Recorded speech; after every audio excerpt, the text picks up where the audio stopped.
Hello, welcome to EG Saves the World. I have the unfortunate opportunity to introduce this program.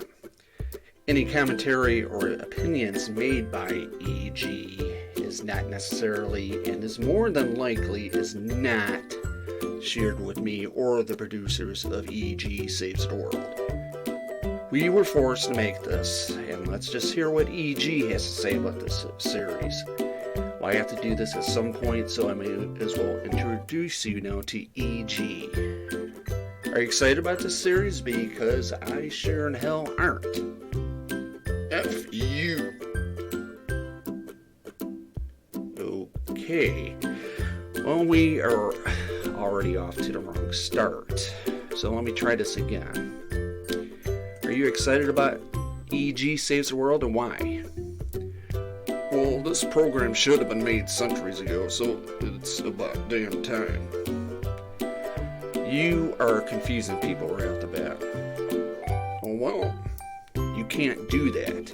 Explain what you mean by centuries ago. Well, let me put it in another way. Tell everybody about your history. It's none of their business. How in the hell are you going to have people watch and listen to your show with that attitude? I'll say it again. Tell people a bit about yourself. You already know about my history. Yeah. And the people watching don't. So quit being an idiot and talk about yourself. Why the hell did you agree to do this? Oh well, talk about yourself already, jeez. You don't have to be a dick about it. Well, I'm the longest living person on the planet. How long have you been on this planet? Thousands of years, I lost count, and I don't care. How is that possible? How is it possible that I don't care? There are many, many reasons. No. How is it possible that you are thousands of years old? I was born this way. Huh? What? Never mind. Let's move on. It's just one of life's mysteries, I guess. EG is sitting next to me. Let me describe him a bit to you. He is petite. I am not petite. Okay, EG is about 4 foot tall. He wears a snowmobile suit for some odd reason all day long and every day. I feel the most comfortable in it. Do you want me to walk around naked or something? No, but don't you think that people would find it a bit odd that you wear a snowmobile suit in 90-degree weather? I find it odd that other people don't do the same. What if it suddenly turns into below freezing weather, and with all this climate change stuff that is obviously true because I've been told on TV that it is true, then I'm already prepared, and you dumbasses who are not wearing a snowmobile suit are not, and you will freeze your ass off, and I don't feel sorry for you. Okay. Where do you live, and what do you do for a living? I live in Durnkville right now. I work at a TV dinner plant. I don't really need the money, though. You work at a TV dinner plant? And why don't you need the money? Yeah, I have a problem with that. I have... Wait. Are we being recorded? No. No, not at all. Well, I don't want to toot my own horn, but I'm a trillionaire. You're going to confuse people. How in the hell are you a trillionaire?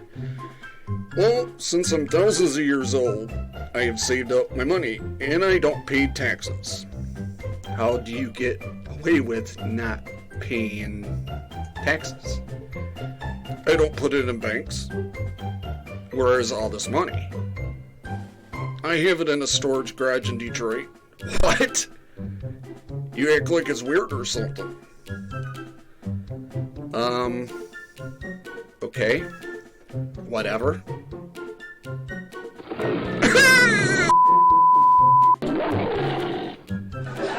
Should you have that damn dog in a cage or something? Weird. He's never bitten anyone before. You're lucky that I don't sue you. Okay, so you say that you are a millionaire. You obviously live in a very nice home then, right? Say it was poor or something? Huh? Why do you say that? You just called me a millionaire. I'm a trillionaire, jackass. Okay, a trillionaire. Do you have a nice mansion, and where is it? I have a picture of it. I can show it to you if you want. Sure.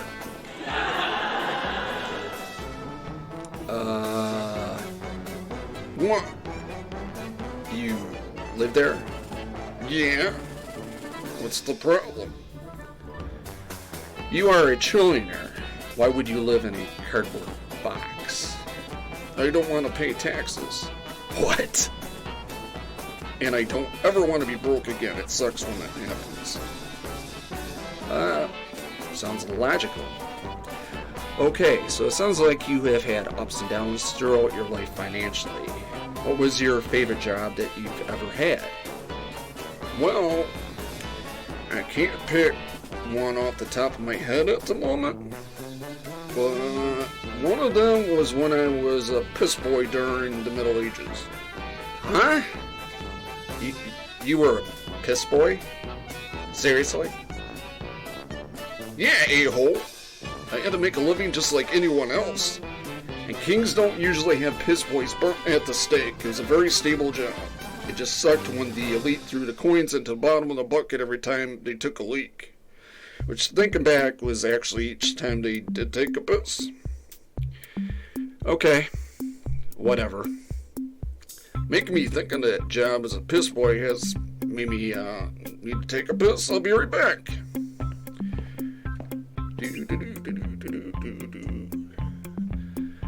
Okay, as you can see, this is a very strange interview. But while E.G. is gone, I'll tell you some more about him. E.G. is actually not a person. He is actually two people. One is E, and the other is G. E is the head, and G is the body. They constantly argue with each other and hate each other tremendously. They don't have to be connected to one another, but they find it easier if they do because people tend to get freaked out when they see one without the other. Big surprise, eh? And they both talk about historical figures and events quite a bit, and most of the time they are either lying about a historical event or are confused when talking about it. E.G. has 4 sisters and 20 brothers. You guessed it. A, I, O, and U are his sisters, and sometimes Y. And the consonants are his brothers. They all have different personalities. Makes complete sense. Whatever, I guess. And as you see, he is extremely annoying and pisses off everyone around him significantly. Okay, he's coming back. Time to shut up. Feel better? Yeah, but when I got to the bathroom, I decided that I had to take a dump too. I think your toilet is broke. The turd won't go down. Really? Yeah, and I was wondering why you have a faucet on your toilet. I don't. Oh. Okay, that sucks then. Okay, we talked about you a bit, E.G. I'll talk about your friends the rest of the video. Friends? What friends? Bubba, Dave, BJ, and everyone else. They are not my friends. I do work with most of them at that TV dinner plant, though. Okay, get out of here. I'm sick of you. You've gotten on my nerves again. Shut up!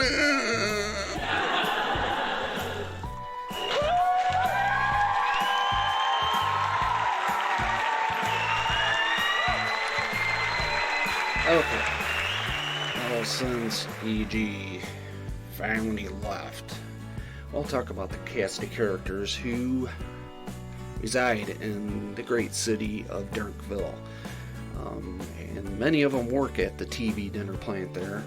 But I'll go through each of the main characters. There's many other characters that live in the city that get mixed up in these guys' crazy adventures in one form or another. But I'll go over each of the main characters first. And of course, first you see is E.G.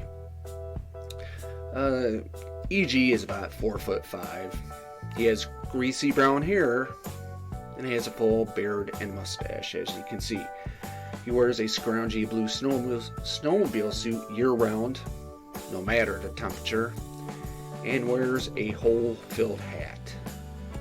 He's about 3,000 years old and supposedly, in his words, has met and entertained many famous people throughout history. He has a knack for screwing up history's characters and moments. He has a bad habit of arguing. He often irritates the other characters with his mouth, saying such things as "shut up." And like I said earlier, E and G are actually two different people. E is the head and G is the body. They were born brothers. They sound exactly alike and often get into fights with each other. Sometimes E splits away from G when they have been fighting constantly, and this shocks the world. Mommy Cabela is their mother, whom E adores. And as talked about earlier, they are very rich. And he is by far the richest person in the world. This has been kept a secret. However, the IRS is starting to catch on. And like E.G. said earlier, hides most of his money in a storage garage in Detroit. He is a hard-nosed cheapskate and won't spend a dime, because he once lost most of his money during the Great Depression years and does not ever want to be poor again. So he scrounges continuously off of other people, even though he has all of that money. The other characters like to pick on him, because it is easy to get him crying and irritated. E.G. is also responsible for the mutation of Bubba, Dave, and William, ironically. He spilt a scientific formula on the three when they were just young boys. He had stolen this formula from a government lab, and while he was running to escape, he tripped and spilt the liquid on the kids. And also, despite his small size, he only likes fat women who weigh at least 300 pounds. And, well, the next character here is BJ. BJ is 11 years old. He is the son of Bubba. BJ was born mutated. He is half hippo and half man. This doesn't seem to bother the woman, however. Women adore him. He has an IQ of a genius and uses his wits and his charm to get the other characters himself into some crazy situations sometimes. He does have a tendency to do some crazy and daring things because of his high intelligence. Sometimes BJ forgets that he isn't immortal. BJ has a number of interests that include inventions, music, politics, and women. BJ has an amusing laugh, the kind that will get other people laughing along with him. He tends to laugh hysterically whenever he gets mixed up in a crazy predicament. Just like any other 11-year-old, BJ is always trying to stay hip with any of the fashions or trends. He has a pet snake named Bitey Warsnake. Next up, Bubba. Bubba is by far the most strongest of the characters as far as muscle power is concerned. He's built like Mike Tyson, but is much taller. He's about 6'6". He isn't the smartest of the bunch, but is very, very street smart. He is a black male in his late 20s. He intimidates other characters with his size and strength, and will push people around to get what he wants, and won't use force if necessary. Bubba is a reckless driver when it comes to driving cars, and scares the other characters, the most notable Dave. Sometimes Bubba has run-ins with the law, but the police try not to mess around with him because of his might and his short fuse. Bubba is also an extremely gifted football player. He plays in a semi-pro football league during the summer along with Dave and William. Bubba plays defensive end. Bubba got his size from the mutation that happened to him during his youth, as we talked earlier, and Bubba has one son, which is BJ. Dave. Dave can be described as a weight version of Bubba because of his size and might. He's approximately 6'5" and is also built like a brick shit house. Dave occasionally will get into trouble with the law, but is usually because of the other characters dragged him into some bad situation. Dave is more well-mannered and easy-going than Bubba. Sometimes Dave will get tense and nervous around the other characters. Sometimes his nerves get shot because of their outrageous episodes and pranks. Dave also got his strength and build from his mutation when he was younger. And Dave, as mentioned, is also a great semi-pro football player. He plays defensive tackle. He is the father of Eddie. Dave is 30 years old. He isn't the most bright of the characters, but is very street smart. Eddie. Well, Eddie is 11 years old and the son of Dave, and also born a mutant. He is half bear and half human. He is also very popular with women and makes a wonderful sidekick to BJ. Eddie isn't as intelligent as BJ, but is definitely very intelligent.